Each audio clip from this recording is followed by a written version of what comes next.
Bismillahirrahmanirrahim. Bab 3, wirausaha produk budidaya unggas petelur. Ketahanan pangan adalah suatu kondisi di mana setiap individu dan rumah tangga memiliki akses secara fisik dan ekonomi terhadap pangan dalam jumlah yang cukup, aman, serta bergizi untuk memenuhi kebutuhan sesuai dengan seleranya untuk mendukung kehidupan yang aktif dan sehat. Terdapat 3 pilar utama dalam ketahanan pangan, yaitu ketersediaan yang cukup, distribusi yang lancar dan merata, serta konsumsi pangan yang aman dan berkecukupan gizi bagi seluruh individu masyarakat. Agar dapat memenuhi kebutuhan individu atau keluarga, baik secara fisik maupun ekonomi, maka proses distribusi pangan yang lancar dari produsen hingga ke konsumen menjadi persyaratan yang utama. Di antara ketiga pilar ketahanan pangan, usaha untuk meningkatkan produksi pangan mendapat perhatian lebih banyak. Setelah dapat meningkatkan produksi pangan, maka tahap berikutnya adalah mendistribusikan pangan yang dihasilkan. Sebaran wilayah produksi pangan dan wilayah konsumsi sangat luas, sehingga distribusi pangan sangat penting agar pangan dapat diperoleh oleh konsumen. Distribusi pangan tidak terlepas dari aspek pemasaran.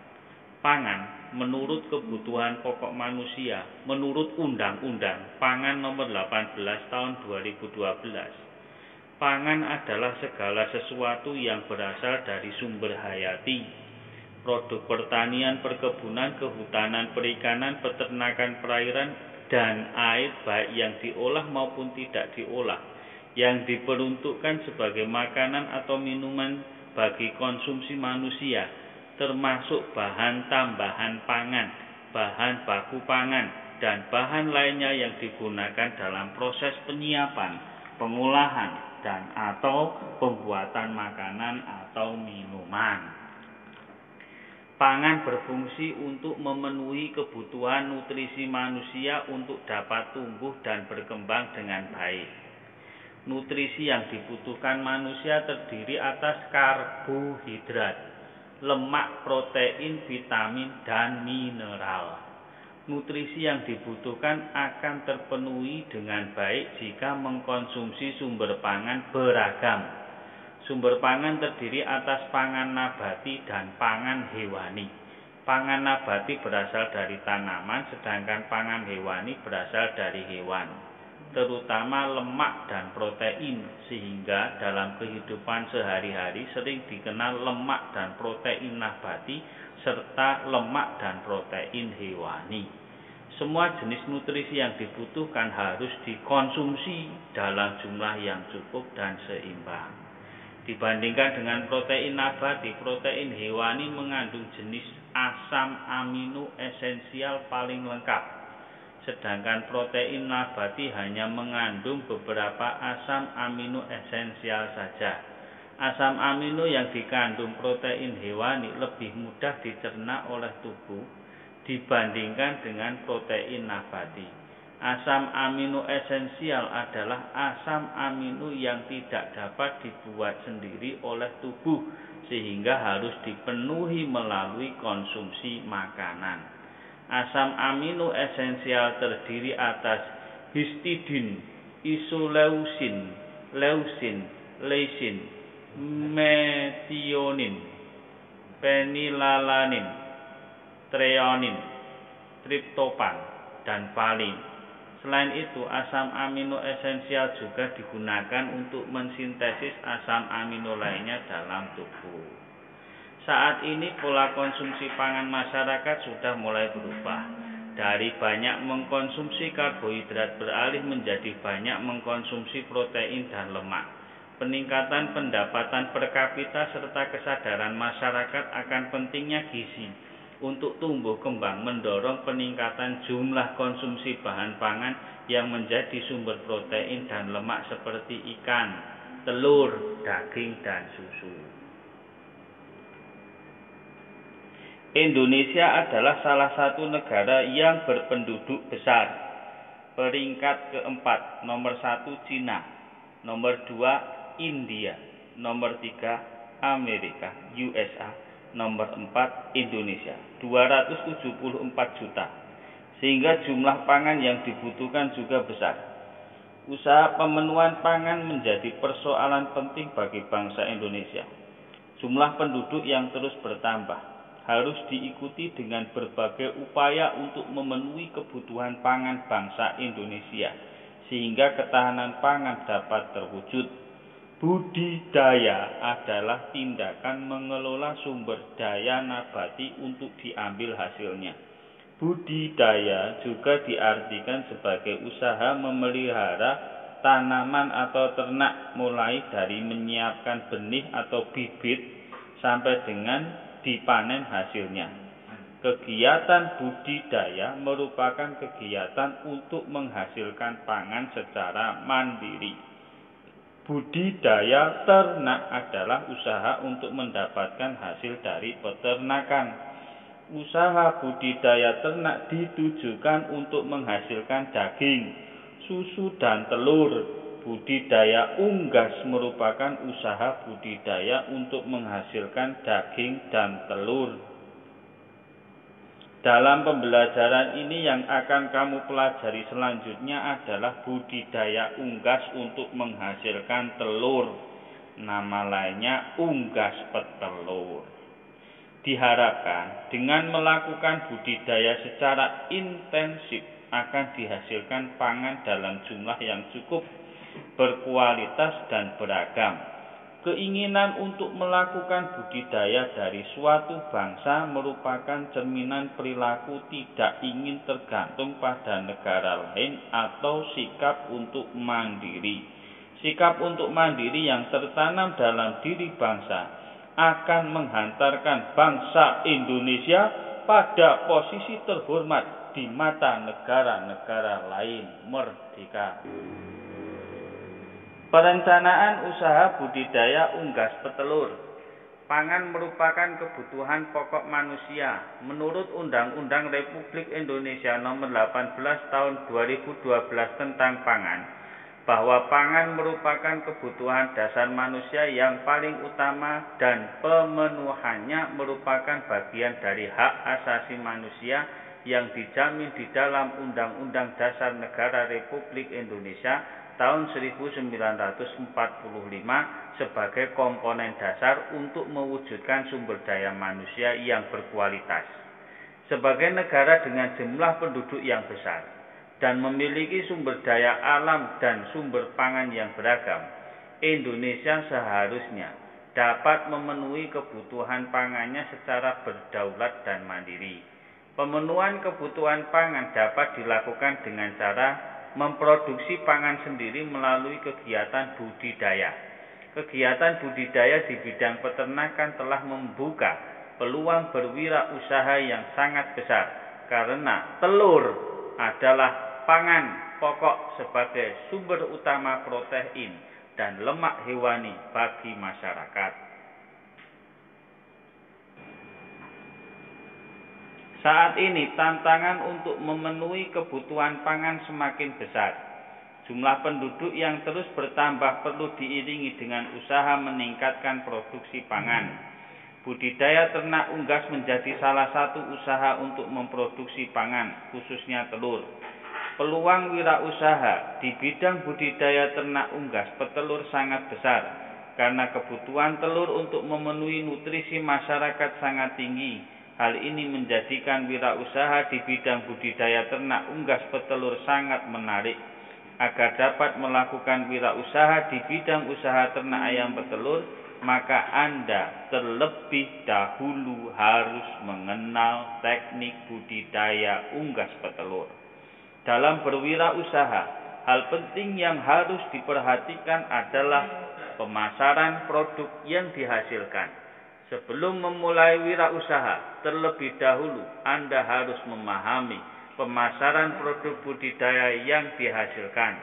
Tantangan dalam berwirausaha adalah pemasaran produk yang dihasilkan, Keberhasilan wirausaha sangat ditentukan oleh peluang pasar dari produk yang dihasilkan. Sebelum memulai wirausaha, terlebih dahulu pelajarilah produk sejenis yang sudah ada di pasar, agar produk yang dihasilkan dapat diterima oleh pasar. Buatlah hasil produksi budidaya menjadi lebih baik dari produk sejenis yang sudah ada. Perlu kamu perhatikan bahwa produk budidaya unggas petelur berfungsi sebagai pangan. Dalam proses yang dilakukan harus mengacu pada cara budidaya ternak yang baik sehingga dapat menghasilkan pangan yang sehat dan higienis. Di kelas 1 dan kelas 2 sudah dipelajari tentang sikap dalam berwirausaha. Pengamalan sikap-sikap tersebut akan mendorong keberhasilan wirausaha yang dilakukan. Mengenal unggas petelur. A. Jenis-jenis unggas petelur. Unggas adalah jenis hewan yang termasuk ke dalam kelompok burung-burungan. Ciri-ciri unggas adalah bersayap, berbulu, berkaki, dan memiliki paruh. Berdasarkan produk yang dihasilkan, kita mengenal unggas petelur dan unggas pedaging. Unggas petelur adalah yang dipelihara untuk menghasilkan telur, sedangkan unggas pedaging adalah unggas yang dipelihara untuk menghasilkan daging. Jenis unggas petelur antara lain adalah ayam, bebek, itik, burung puyuh, dan angsa. Gambar ayam, gambar puyuh, gambar bebek, gambar itik mentok, gambar angsa. Ayam adalah unggas petelur yang umum dibudidayakan karena permintaan dan kebutuhan masyarakat terhadap telur ayam yang tinggi. Telur ayam paling umum dikonsumsi oleh masyarakat. Berdasarkan warna kulitnya, telur ayam terdiri atas telur putih atau coklat. Ayam petelur terdiri atas 2 jenis, yaitu 1. Ayam petelur ringan dan ayam petelur medium. Ayam petelur ringan, ayam petelur putih memiliki ciri-ciri sebagai berikut. Mempunyai badan yang ramping dan kecil. Bulu berwarna putih berjengger merah. Ayam petelur putih mampu bertelur sampai 260 butir setiap tahun. 2. Ayam petelur medium ditandai dengan bobot tubuh yang lebih besar dibandingkan dengan ayam petelur putih sehingga dapat menghasilkan daging cukup banyak. Ayam petelur medium memiliki telur berwarna coklat. Telur yang dihasilkan ayam petelur medium lebih besar daripada telur yang dihasilkan oleh petelur putih. Namun jumlah telur coklat yang dihasilkan lebih sedikit. Itik merupakan unggas yang hidup di air. Itik memiliki badan kecil dan ramping serta dapat bergerak lincah. Telur itik memiliki kandungan nutrisi dan ukuran yang mirip telur ayam sehingga sering dijadikan alternatif pengganti telur ayam. Bebek atau entok. Bebek merupakan unggas air yang memiliki badan lebih gemuk dan bergerak lebih lamban dibanding dengan itik. Telur entok mirip dengan telur itik. Angsa merupakan unggas air yang memiliki badan lebih tinggi dan besar serta bulu berwarna putih. Angsa memiliki leher yang lebih panjang dibandingkan bebek, itik, atau ayam. Budidaya angsa sebagai petelur tidak sebanyak itik dan bebek.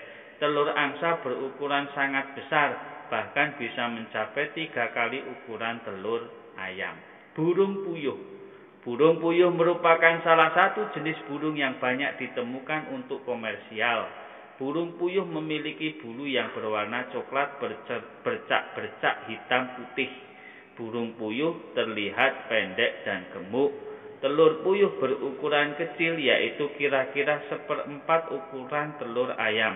Komposisi gizinya sama dengan telur ayam. Produk budidaya unggas petelur. Budidaya ternak unggas petelur merupakan kegiatan untuk menghasilkan produk budidaya ternak berupa telur. Selain itu, setelah masa bertelur berakhir, maka ayam petelur dijadikan ayam petelur. Ini salah tulis, harusnya pedaging.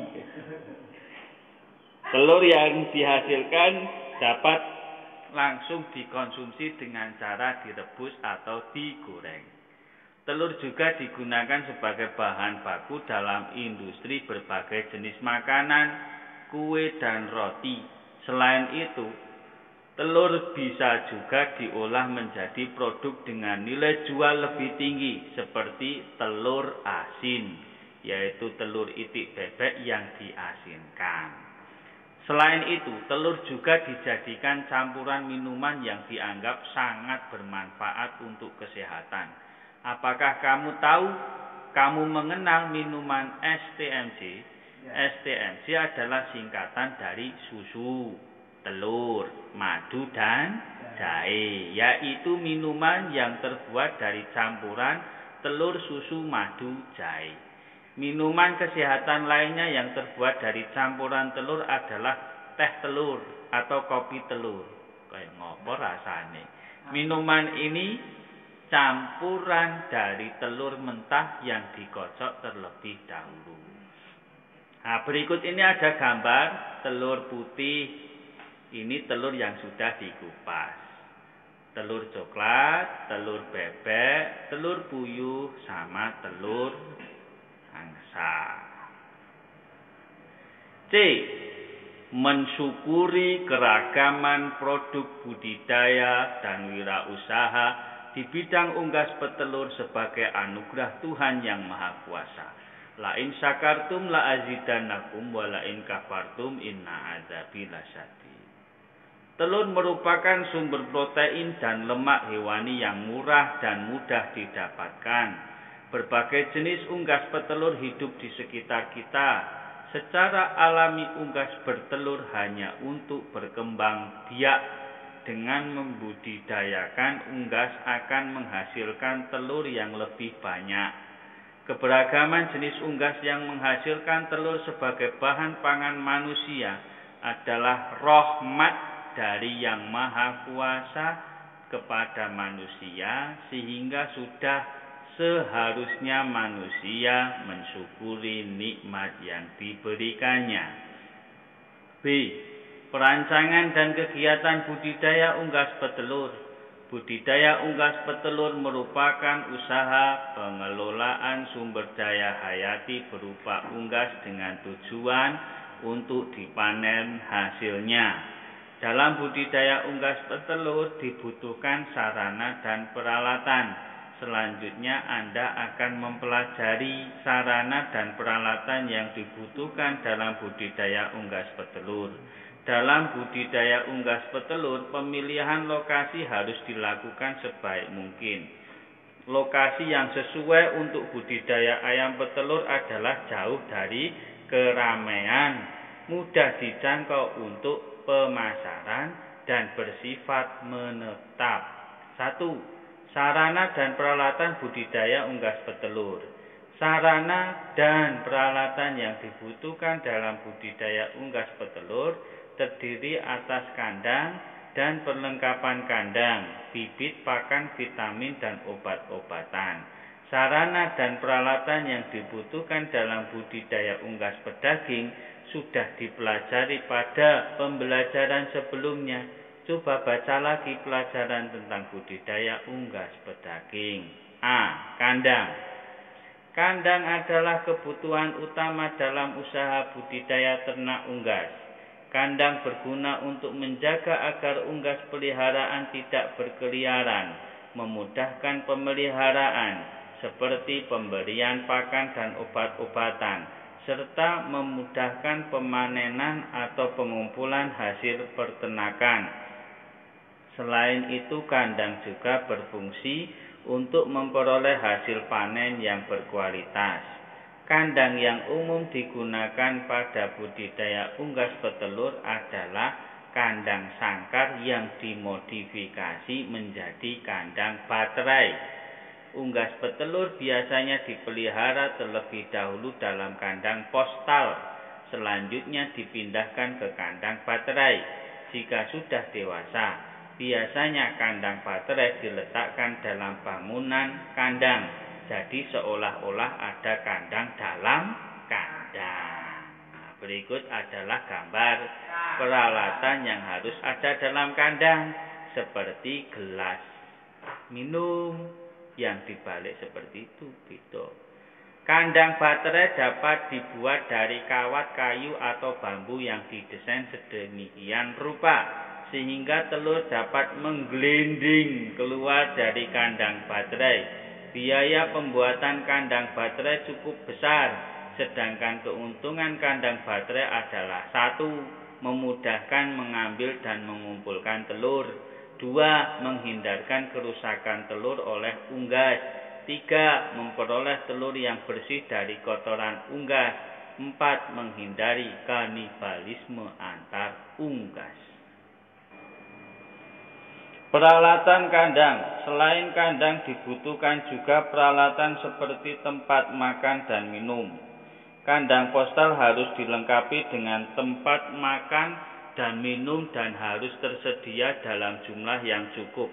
Tempat makan dan minum pada kandang baterai sudah menyatu dengan kandang yang dapat terbuat dari bambu, aluminium atau bahan lain yang kuat, tidak bocor dan tidak berkarat. Teyeng. Bibit unggas petelur dapat diperoleh pada penyedia bibit. Misalnya untuk bibit ayam digunakan istilah DOC, Day Old Chicken, ayam umur sehari. Persyaratan bibit DOC adalah: 1. Anak ayam DOC berasal dari induk yang sehat. 2. Bulu tampak halus dan penuh serta baik pertumbuhannya. Tidak terdapat kecacatan pada tubuhnya. Anak ayam mempunyai nafsu makan yang baik. Ukuran badan normal yaitu mempunyai berat badan antara 35 sampai 40 gram. Tidak ada letakan tinja di duburnya. Pemanas kandang. Unggas termasuk ke dalam hewan berdarah dingin. Suhu tubuhnya sangat tergantung pada suhu lingkungan. Di masa awal pertumbuhan, keberadaan pemanas dalam kandang sangat diperlukan untuk mempertahankan suhu tubuhnya. Selain itu, ayam belum memiliki bulu yang berfungsi untuk mempertahankan kehangatan tubuhnya. Pemanas kandang dapat menggunakan lampu. Pakan. Pemberian pakan ayam untuk ayam petelur merupakan kelanjutan dari pemberian pakan untuk ayam pada fase grower.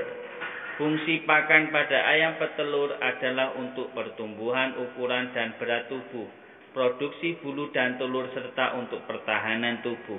Pakan adalah campuran dari beberapa bahan baku pakan, baik yang sudah lengkap maupun yang masih akan dilengkapi, yang disusun secara khusus untuk mengandung zat gizi yang mencakup kebutuhan ternak untuk dapat dipergunakan sesuai dengan jenis ternaknya.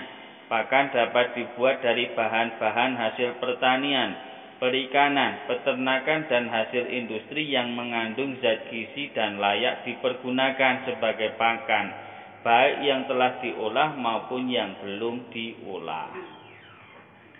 Pakan unggas terdiri atas campuran bahan makanan seperti jagung, kedelai, dan bahan lainnya sehingga memiliki komposisi nutrisi yang mengandung karbohidrat, kalori, serat kasar, protein, lemak, kalsium, dan fosfor agar sesuai sebagai pakan unggas. Pakan unggas sudah tersedia dalam bentuk siap pakai yang dapat dibeli di toko ternak.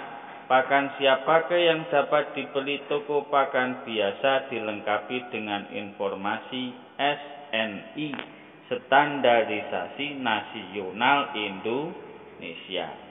Kamu dapat membuat pakan ternak sendiri dengan memanfaatkan sumber daya lingkungan sekitar tempat tinggalmu, seperti limbah pertanian.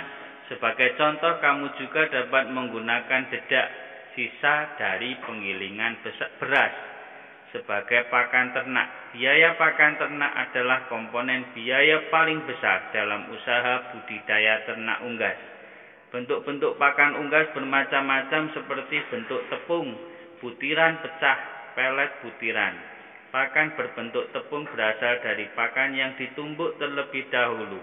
Biasanya dalam pemberiannya pakan berbentuk tepung dicampur terlebih dahulu dengan pakan berbentuk butiran.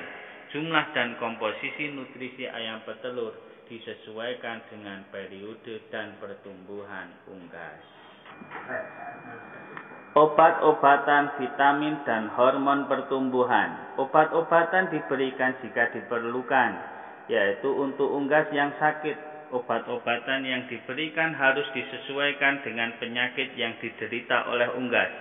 Obat juga diberikan sesuai dosis, jumlah, serta waktu yang tepat.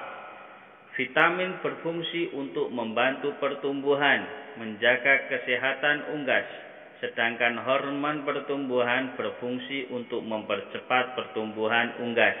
Secara alami, unggas dapat tumbuh sehat jika mendapatkan pakan dalam jumlah yang cukup.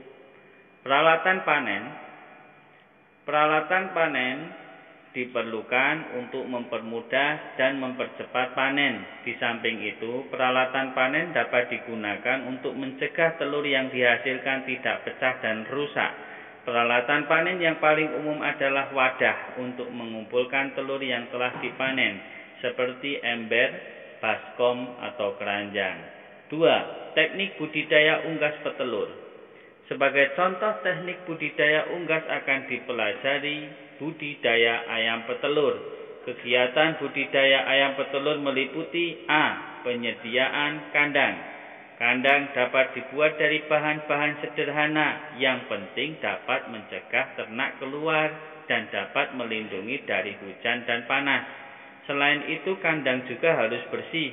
Kandang yang digunakan dalam budidaya ayam petelur terdiri atas kandang koloni atau kandang postal dan kandang baterai. Mulai dari DUC sampai ayam petelur berumur 6 bulan. Ayam dipelihara di kandang koloni. Setelah berumur 6 bulan, ayam petelur sudah mulai menghasilkan telur, dan untuk selanjutnya ayam petelur dipindahkan ke kandang baterai.